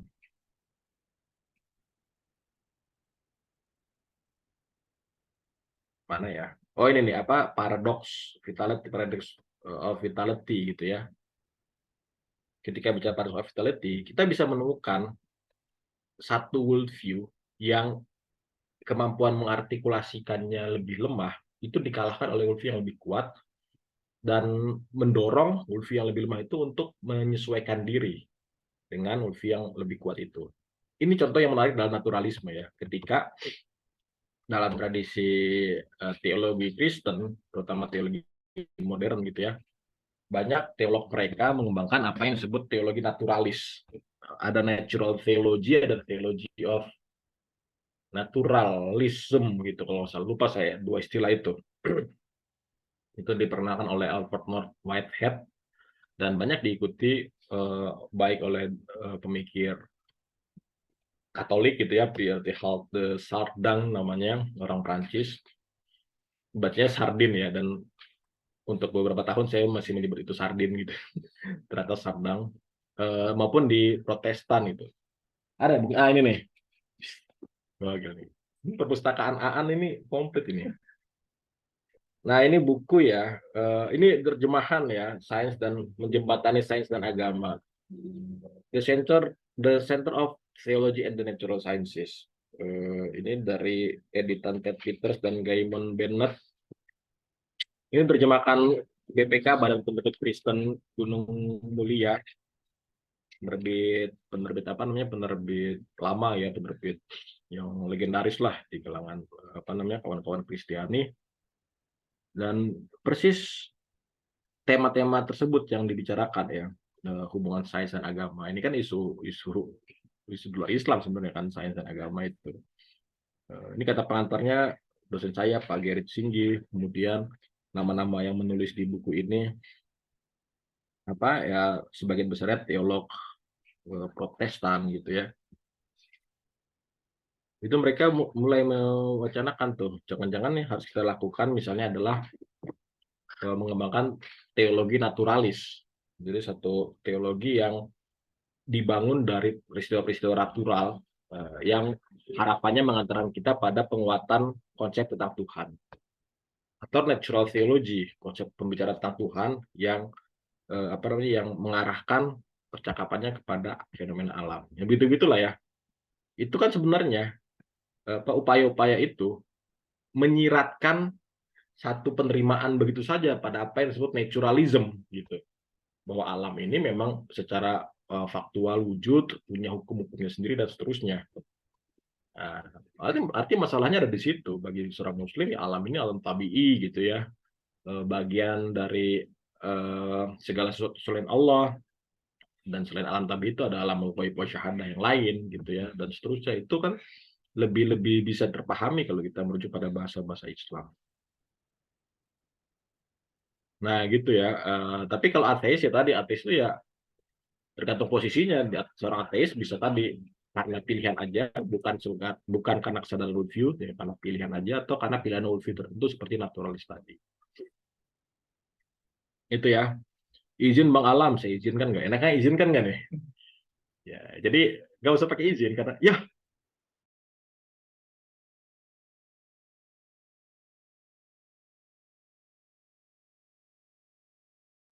Oke, ini sepertinya em, Mas Alam ada kendala teknis ya. Mungkin oke, Halo, maaf. sudah kembali ya lewat Laptopnya lewat mati. isi Tadi kendala. masuk nggak suara saya? Masuk Mas, jelas jelas. Ya maaf, peringatan apa peringatan lowbatnya sudah dari tadi saya abaikan. Nah, jadinya mati sendiri laptopnya. Ya, Romi Satria Ya ya. Mas, ini ada yang mau mau apa bertanya lisan mungkin apa di dialog dulu Mas. Iya, ya, boleh deh, boleh, boleh. Mau tulisan. Nah Silakan, ini Pak. siap, ini ada yang monggo nih teman-teman yang mau bertanya langsung open mic. Mas Alvin tadi kayaknya ya. Ya, silakan. Ya, Ini langsung. bismillahirrahmanirrahim. Salam. Assalamualaikum Mas Al. Waalaikumsalam. Sosok sehat selalu. Eh, Semoga keluarga ya, sehat, Vin. ini melihat judulnya sangat menarik ya Mas. Mhm. Mungkin di tempo berapa tahun kalau saya ngelihat pernah mengikuti pengajaran-pengajaran dari Prof. Hamid, melihat track record beliau ketika menjelaskan tentang worldview Islam, itu kayak sangat sepi ya. Jadi dulu pertama kali beliau sering bicara di forum-forum luar, mungkin kalau dalam forum UNIDA ketika itu pertama Masuk hilang. Ya. Jaringan sepertinya Mas. Oh gitu. Oke. Ah, Tunggu Alvin ya. ya. Dan menunggu Alvin saya jawab yang di chat-chat dulu ya. Iya, silakan Mas. Yang kesulitan mengungkapkan kebiasaan pada audiens dengan Novi yang berbeda hanya ingin Oh ini Alvin, silakan Vin. ya, ingat dulu di 2014 saya mengalami kuliah umum dengan beliau dengan bersama teman-teman santri banyak sekali itu sebelum lulus. Beliau menjelaskan tentang pandangan barat dan pandangan timur. Ketika itu pandangan barat dan Islam. Ketika itu masih sekadar pengetahuan. Terus berangkat belajar di universitas, di kampus mulai sedikit demi sedikit. Ya, mungkin untuk evaluasi kita sendiri Mas, langkah strategis ya. Beda jam. Beda. Di Jawa mulai melakukan worldview Islam ini sangat aplikatif dan juga bisa menjadi tangga utama anak-anak atau generasi-generasi yang ingin belajar Islam lebih mendalam. Step atau usulan dari evaluasi kita bersama dari Bentala apa Mas? Jadi barangkali itu bisa menjadi pijakan kita bersama. Selesai tanya masih hilang. Oh masih ada. Oke Vin, saya tangkap poinnya Vin. Tapi sepertinya sinyal di sana ini agak ini ya Vin ya, kurang lancar ya. Tapi poinnya saya tangkap ya, dan saya tanggapi langsung ya. Evaluasi. Ini pertanyaan yang berat sebenarnya. Maksudnya ya bukan berat untuk dijawab, tapi perlu berpikir sejenak lah untuk memberikan jawaban yang utuhnya. Tapi kalau jawaban cepat saya ya, kita perlu merujuk ke sumber-sumber yang utama dengan pengajar juga yang terpercaya, yang otoritatif gitu ya. Itu sih jawabannya. Supaya apa? Supaya eh, pengeliruan makna istilah UFI ini tidak terulang begitu. Ketika kita memahami worldview secara salah, khususnya worldview Islam ya. Maksudnya kalau worldview dari istilah kemunculannya, yakni tradisi barat, tradisi filosofisnya, tradisi antropologisnya, itu kan memang seperti di pertama-tama saya bilang, dia meniscayakan relativisme kultural gitu ya. Sementara kalau bicara worldview Islam, sebagaimana dijelaskan oleh Syekh Palatos, dia merujuk pada hak gitu ya, dia pada hak yang itu dengan ataupun tanpa ada kita yang percayanya, dia tetap seperti itu sebagaimana adanya. Ini wujud gitu. Dia ditemukan oleh wajada gitu ya, ditemukan oleh orang yang wijdan gitu, yakni para ulama. Nah, jelas artinya dia mesti kembali ke sumber yang otoritatif dan penjelasan yang berotoritas juga. Sekalipun memang untuk kondisi hari ini kita tidak bisa kita tidak bisa mencapai yang ideal gitu ya. Artinya nggak semua orang punya kesempatan seperti itu gitu. Nah, makanya harus kita lakukan ya ikhtiar untuk membaca sumber-sumber yang benarnya, ikhtiar untuk mendiskusikannya dengan orang yang kita anggap paham dan seterusnya gitu. Karena banyak saya untuk angkatan saya saja misalnya teman-teman yang dulu mengkaji worldview seperti ini, tetapi kemudian dia tidak menunjukkan satu kesubuhan yang mendalam gitu ya, dan juga satu pengenalan dan pengakuan adab yang tepat juga. sekarang justru memandang kajian Wulfi ini persis sebagaimana Barat memandang Wulfi ya, dalam konteks relativisme kultural. Padahal bukan itu kan yang kita kehendaki. Nah, itu sih Ben, maksudnya pada sumber dan penjelas yang berotoritas lah ya. Gitu Ben ya. Soalnya kadang melihat ada yang belajar worldview tetapi ketika berdiskusi itu lebih kayak konfrontatif ya, bukan kayak saling menerima terus saling berdiskusi secara tenang gitu kan. Memang benar yang disampaikan tentang uh, keislaman, tetapi ketika bicaranya itu saling menyudutkan ya, jadi terlihat sangat antagonis lah ketika bicara tentang worldview. Itu kan mungkin salah satunya benar kata Mas Alam, itu ada sedikit kekeliruan dalam belajar worldview itu. Oke Mas, terima kasih. Ya Ben, makasih Ben. Sorry Ben, saya tekan volume dulu. Agak kecil ya. Oke. Ya begitu ya. Jadi bagi saya dengan mengkaji worldview Islam secara tertib dan berterusan dan sabar tentu saja ya, dan di saat bersamaan mencoba memahami bagaimana worldview masyarakat itu hidup ya, dengan pendekatan-pendekatan yang ada seperti ini, kita bisa lebih tenang, lebih bijak juga di dalam membangun satu diskusi gitu ya. Ini menarik nih, tadi yang Romi ya, pengalaman ya, kesulitan mengungkapkan gagasan kepada audiens dengan uji yang berbeda, hanya yang menegaskan kembali tentang pentingnya kesamaan uji sebagai ranah. Yang kedua, yang anak kalimatnya saya belum paham ya, hanya ingin menegaskan kembali tentang pentingnya kesamaan uji sebagai ranah peradaban. Tapi yang pertama menarik ya, pengalaman mengungkapkan gagasan kepada audiens yang berbeda. Saya kalau pengalaman ya banyak gitu ya, ya saya berkuliah di kampus Kristen, satu di kampus liberal gitu ya, dan mereka dengan saya coba membangun pendekatan dialogis dengan mereka, ya saya menemukan orang-orang yang sedang mencari kebenaran gitu, maksudnya orang-orang yang mau tulus belajar gitu kan. Dan di saat bersamaan saya juga menemukan wawasan baru gitu dari apa yang mereka capai, apa yang mereka pikirkan. Jadi itu satu proses yang manusiawi gitu.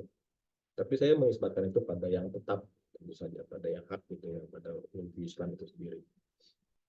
Jangan sampai kita menempatkan diri secara terbuka gitu, tapi kita juga sebenarnya bukan pribadi yang punya satu keteguhan sikap, apalagi kekuatan intelektual, akhirnya malah mengantarkan kita pada kebingungan demi kebingungan. Makanya kalau kata Imam Al-Ghazali kan misalnya ilmu kalam aja, ilmu kalam itu ya bukan untuk semua orang, tapi untuk orang-orang yang ya udah mulai ada syak gitu, gara-gara faktor-faktor lain gitu ya. Dia wajib belajar itu sampai yakin, sampai dengan keyakinannya itu terpenuhi. Nah, itulah yang pentingnya kita lakukan. Makanya tadi benar, ini saya sambungkan dengan Alvin ya. Misalnya dalam konteks Indonesia ya, belajar review, ada secular review, ada liberalism misalnya, feminisme, pluralisme, dan seterusnya gitu kan. Kalau kita tempatkan mereka sebagai sekumpulan setan gitu ya, sekumpulan orang-orang musuh Allah, ya, musuh Islam, yang layak diperangi, dicaci maki, diserang secara individual, dibubarkan forum-forumnya dan seterusnya. Nah, itu artinya apa bedanya kita dengan kaum ekstremis gitu. Kita yang juga belum tentu paham amat tentang review, disuruh menjelaskan juga belum tentu bisa begitu kan. Disuruh baca juga belum tentu mau, disuruh rajin rutin hadir juga belum tentu rutin hadir gitu kan. Tapi semangatnya ingin menghantam. Nah, padahal di saat bersamaan ya mereka menjadi seperti itu karena proses-proses individual yang berbeda-beda kan. Tadi secara eksistensial bisa kita pelajari tuh. Saya misalnya jadi lebih empati misalnya dengan kawan-kawan santri misalnya yang menjadi sangat liberal gitu ya. Tapi di saat bersamaan masih menunjukkan liwat ulfinya, masih menunjukkan komitmen untuk berislam, tetap jaga sholat, jaga sunnah, bahkan puasa sunnah, gitu-gitu ada tuh. Dan kalau saya telusuri ternyata memang mereka mengalami persoalan kebingungan metodologi saja gitu ya, antara apa yang mereka pelajari yang menjadi keresahan mereka, fenomena sosial budaya yang menjadi keresahan mereka, dan dasar metodologis yang membantu mereka untuk memahami keresahan itu. Ada persoalan di situ yang kita bisa selesaikan dengan belajar satu sama lain saja gitu. Nah, hal seperti itu kan penting kita pegang gitu ya. Kayak gitu ya. Ih, banyak banget ya ini ya. Ini sampai ini nih kering suara saya. Maaf, menempat penyampaian materi bagus suaranya. Oke, sebentar tek bagaimana. Oke, ini dari bawah ya satu user ini. Lili, oh nih Rohib nih, lama nih, Lili Muhammad Romli ya. Rumah Novi dan ideologi banyak yang menyamakan antara kedua. Oh, mancing-mancing nih. Saya sebenarnya sudah jelaskan di pertemuan pertama ya. Jadi singkatnya, review itu pandangan yang secara menyeluruh tentang realitas. Kalau biologi, pandangan rasional partikular saja tentang realitas sosial dan politik. Nah, kalau dalam konteks Islam, makin terlihat itu perbedaannya. Walaupun dua istilah ini dua istilah pinjaman dari tradisi Barat juga ya. Tapi tadi kalau bicara Islam, kita bicara ruyatul Islam di wujud, gitu ya. Islam terhadap wujud, bukan pandangan Muslim terhadap waqi'i, terhadap realitas empiris, gitu. Dan dia sifatnya bukan hanya rasional, hasil diskursus rasional spekulatif, tetapi sifatnya juga intelektus ya, berdasarkan ilmu-ilmu yang Allah berikan. Sementara kalau ideologi, saya ideologi Islam itu paling gampang kan melihatnya gini, banyak nih kan orang mengklaim ideologi Islam, tapi pasti perpecahannya dalam urusan sosial politik ya kan, dalam konteks negara misalnya, menerima atau menolak negara bangsa modern, itu sudah bisa kelihatan tuh. Yang menolak punya argumen khilafah dan seterusnya, yang menerima punya argumen apa fikih siasa ya, fikih waqi'i, fikih realitas dan sejenisnya. Nanti yang menolak juga bisa beda lagi tuh, menolak demokrasi kemudian memeranginya atau tidak memeranginya dengan kekerasan ya kan. Yang memerangi itu ISIS ya kan, Al-Qaeda dan kawan-kawannya itu ya, tidak memerangi itu Hizbut Tahrir gitu kan, cuma tidak memerangi hanya ini aja, hanya ribut di medsos saja gitu kan. Nah, sementara yang menerima demokrasi juga bisa beda lagi tuh, partai Islam eksplisit, partai Islam atau partai yang dengan semangat Islam. Nah, negara bangsanya juga ada yang negara bangsa sekuler yang diterima atau tidak gitu, atau negara bangsa yang religius kayak Indonesia. Itu kan beda-beda banget gitu ya. Kalau dalam bahasa Ustadz Ugi Soeharto, Dr. Ugi Soeharto, itu persoalan yang paling percabangannya nyata gitu ya, karena dia bicara di ranah fikih, lebih cabang lagi fikih muamalah, lebih cabang lagi fikih siasat gitu. Nah, justru dengan UFI itu kita bisa menyatu gitu ya seharusnya. Ya, tadi di awal saya bilang ini beda pilihan politik saja gitu kan.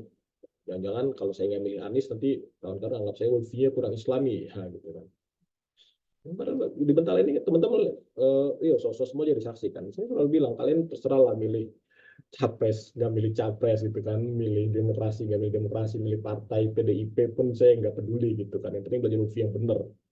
Ya kan, itu paling saya ceng-cengin aja kalau milih PDIP ya kan, ngapain partai jelek dipilih gitu kan. Atau milih Prabowo, saya nggak akan meragukan akidah kalian, mimpi kalian gitu kan. Paling saya ceng-cengin aja gitu kan, penjahat perang dipilih gitu. Kayak gitu-gitulah ya. Oke, jadi gitu UFI dan ideologi itu. Nah, kita penting, so, kalau orang bertekad, saya mau berideologi Islam. Kayak Masyumi itu ideologi Islam yang keren ya, yang belum ada tandingannya lagi mungkin sampai hari ini di Indonesia.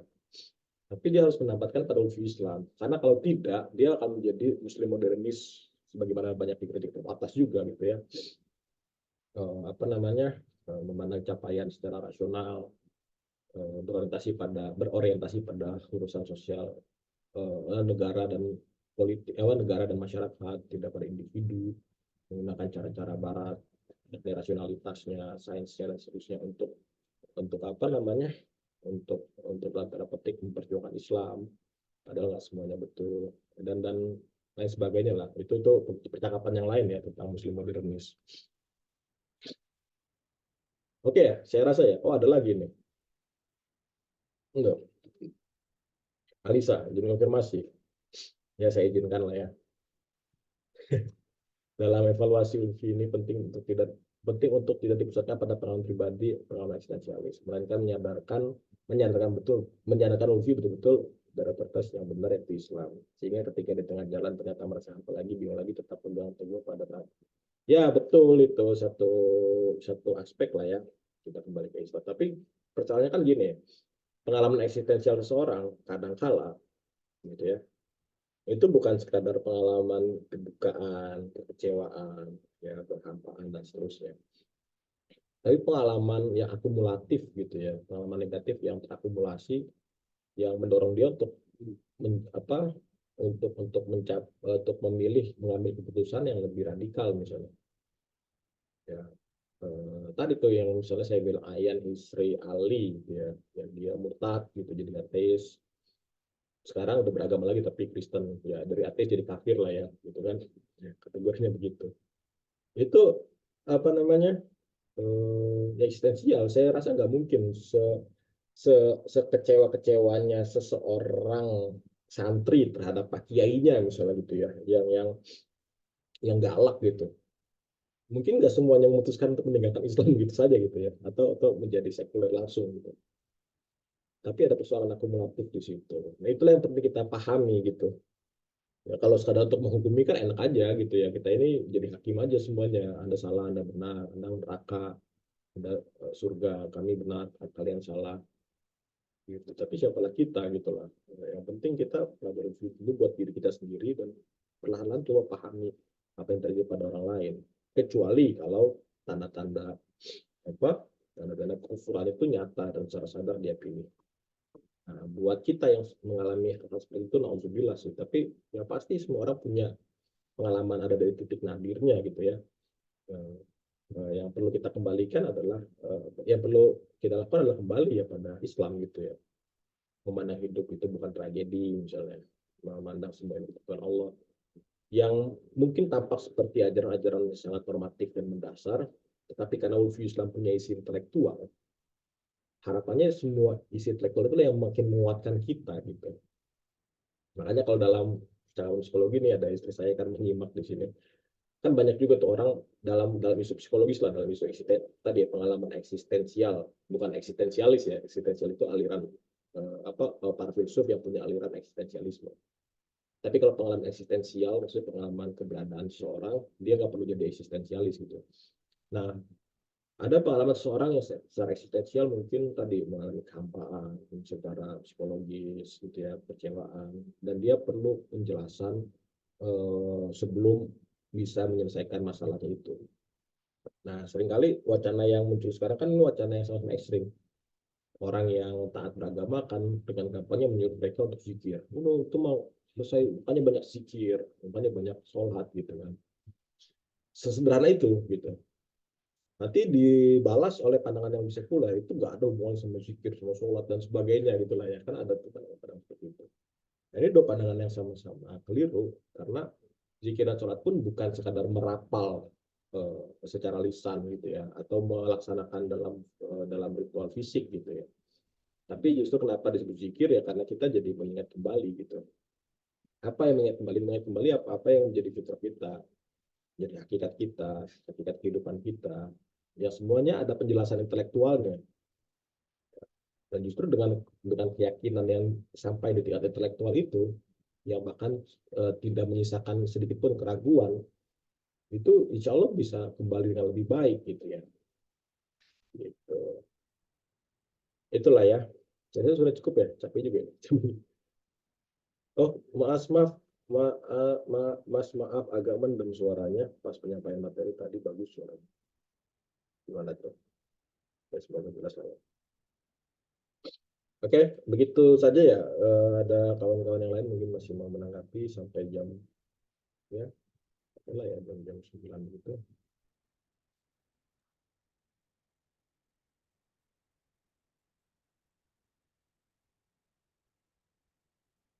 Wah, ini panjang sekali, Mas. Saya hanya ingin berikan. Oh, ada di YouTube ini. Oh, ada di YouTube nih. Ada di YouTube, pertanyaan di YouTube aja dulu ya. Yang menarik nih. Bapak Andi Ihsan Adi Wisastra. Ya, saya jawab dulu yang di YouTube ya. Semoga Bapak Andi masih menyimak. Agama Islam sebagai tanzil yang disebutkan Prof atas, dalam hal ini wahyu perkataan Tuhan untuk memahami wujud Tuhan. Dengan wujud manusia seringkali kita terjebak dengan kebutuhan hermeneutik. Apakah seluruh konsep hermeneutik benar-benar sama sekali tidak bisa kita gunakan dalam konteks bahasa manusia karena memahami bahasa Tuhan? Hermeneutik, ini menarik ya. Hermeneutik dulu ya, walaupun ini sebenarnya isunya lain ya. Isunya lain lah, tapi saya coba cocok-cocokan lah ya, biar sedap gitu. Nah, hermeneutik itu apa sih? Hermeneutik itu kan hermeneia, perihermeneia, upaya untuk memahami, menafsirkan, menyingkapkan, memahami, dan menerjemahkan. Itu tiga kata dasarnya, tiga arti dasarnya seharusnya. Dari situ tersirat satu asumsi tentang bahasa ya tadi ya. Kalau dikait-kaitkan dengan huruf itu ada asumsi tentang bahasa dan semantik yang senantiasa berjarak antara kita yang berupaya memahami satu teks dengan si pembuat teks gitu. Sekalipun bahasanya sama, tapi nanti ada konteks, ada kondisi psikologis, ada kepentingan-kepentingan tertentu yang menjadikan makna dalam teks tersebut itu bisa berbeda. Itu asumsinya. Nah, sekarang kalau kita menerima Quran sebagai bahasa wahyu, gitu ya, artinya kita sedang mencurigai, entah mencurigai Tuhan yang tidak bisa, nauzubillah ya, tapi tadi ya asumsi hermeneutik, mencurigai Tuhan yang tidak bisa memilih bahasa yang tepat untuk manusia sehingga manusia luput, atau mencurigai manusia sendiri yang bahkan sejak awal penerimaan wahyu itu sudah punya keterbatasan kultural, apalagi kepentingan-kepentingan sosial, politik, ekonomi dan sejenisnya. Kan itu yang tersirat tuh. Saya lumayan serius belajar hermeneutik gitu ya di kampus saat ini Universitas Kristen Cipta Wacana, dapat A alhamdulillah. Nah, itu di kampus S2 maupun ikut kelas-kelas di Strata 1. Itu benar-benar itulah yang terjadi di dalam tradisi hermeneutika di barat dan yang dikembangkan dalam teologi Islam. Tapi dalam Islam itu nggak ada masalah itu gitu loh. Masalah tafsir ya. Tafsir itu kan artinya fasar, menyingkapkan makna. Maknanya diasumsikan sudah wujud, sudah tetap gitu ya. Dan tugas mufasir adalah menyingkapkannya sehingga maknanya menjadi jelas. Artinya nggak ada persoalan bahasa di situ sebenarnya, nggak ada persoalan keterbatasan bahasa. Kita sebagai Muslim kita beriman bahwa Allah memang sudah menciptakan kita dengan akal, dengan jiwa, dengan roh yang benar, yang memungkinkan kita memahami makna wahyu dan Rasul itu persis karena Allah memang menentukannya sebagai Rasul karena jiwanya yang paling suci dan bisa menerima makna wahyu itu dan menjelaskannya pada kita. Jadi gitu ya, penerimaan terhadap hermeneutik juga bagi saya persoalan worldview gitu, persoalan worldview yang tadi tuh ada bahasanya seperti paradoks gitu ya, paradoks tuh. Itu ya Bapak ini tadi ya di YouTube, saya lupa namanya Bapak Adit kalau nggak salah ya. Nanti kapan-kapan kita bicara lebih serius lah tentang hermeneutik. Saya punya kritik, paper saya belum saya terbitkan ya, kritik terhadap hermeneutik Al-Quran gitu ya. Tapi saya mengkritiknya dari asumsi pembahasan-pembahasan terbatas tentang asumsi bahasa, tentang ilmu dan seterusnya. Itu yang awalnya saya tulis di mata kuliah namanya pembacaan teks-teks suci di Universitas Kristen Cipta Wacana. Kemudian saya tertarik dan saya diminta untuk menyampaikan itu dalam konferensi internasional Mennonite, ya, gereja Mennonite. Dan mereka senang gitu, mereka ternyata nggak melulu menuntut orang Islam untuk menerima hermeneutika kok gitu. Nah, ternyata ketika kita mengkritik hermeneutika mereka pun menghargai gitu. Nah, itu saya rencanakan saya publish di jurnal tuh, cuma ya saya terlalu malas untuk mengerjakan itu gitu ya. Nanti saja kalau sudah kepepet yudisium dan seterusnya baru saya mungkin akan kerjakan. Gitu ya, kaitannya dengan review lah ya biar cocok. Oke, yang ini jam apa ya? Ini lihat jamnya gimana sih kalau ini? Ini komputer Bertala terlalu canggih ini, saya bingung. Panjang ya. Ini tanggapan, Mas. Disampaikan saja deh lisan deh ya. Capek bacanya. Ya, Ya. kurang lebih ya menyampaikan kesannya gitu kayak di kelas ini. Jadi beliau menyampaikan kalau dengan ikut kelas ini jadi tahu ternyata Lutfi itu sangat luas gitu ya. Hmm.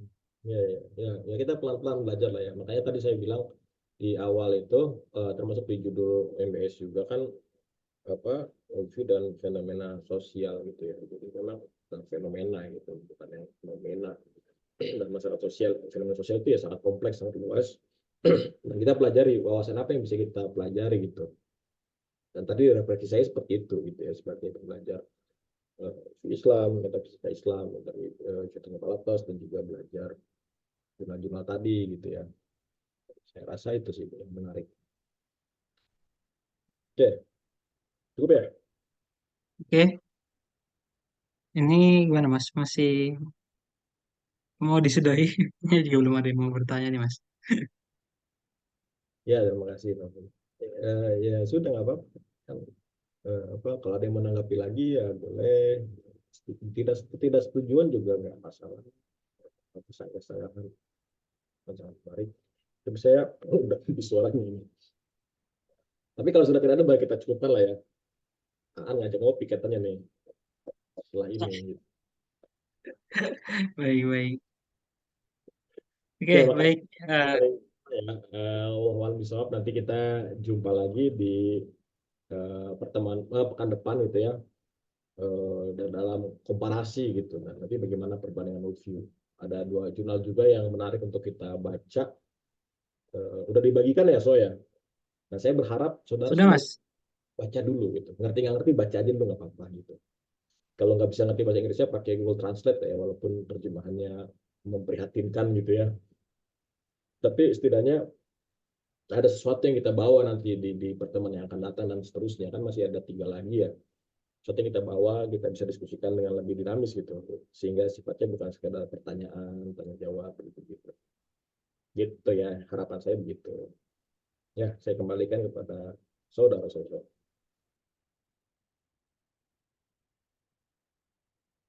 Oke, baik. Ya, jazakumullah khairan ya kepada Mas Alam tadi yang sudah menjawab diskusi kita begitu ya terkait pemaparan hari ini.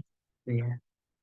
Dan ya tadi seperti yang dibilang Mas Alam, ya mungkin langkah baiknya kita juga ya sedikit membaca gitu, walaupun mungkin belum ngerti, jadi baca aja gitu ya terkait paper apa jurnal untuk pertemuan-pertemuan ke depan. Ini barusan saya share kembali ya di kolom chat Zoom, nanti teman-teman bisa rekan bisa buka gitu dan mungkin di save juga linknya gitu ya.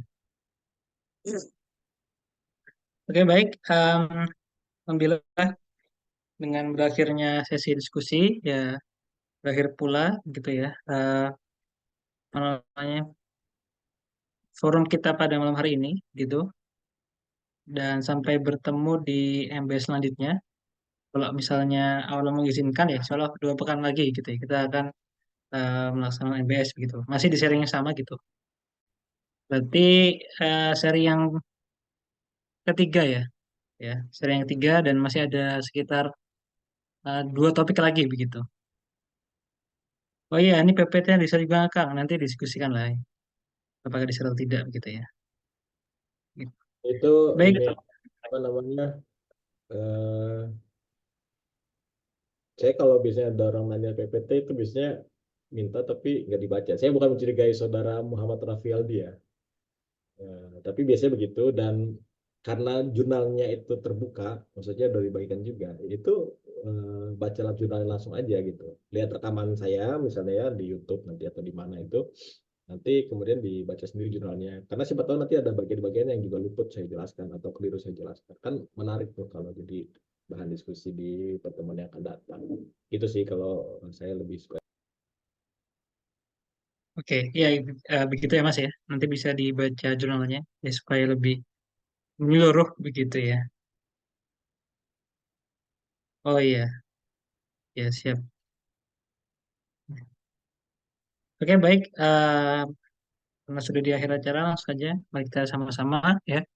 Kiri pertemuan malam hari ini ya dengan baca alhamdulillah dan doa kafaratul majelis. Alhamdulillahirabbil alamin. Subhanakallahumma wa bihamdika asyhadu an la ilaha illa anta astaghfiruka wa atubu ilaik. Ya, terima kasih rekan-rekan sekalian. Wassalamualaikum warahmatullahi wabarakatuh. Waalaikumsalam warahmatullahi wabarakatuh.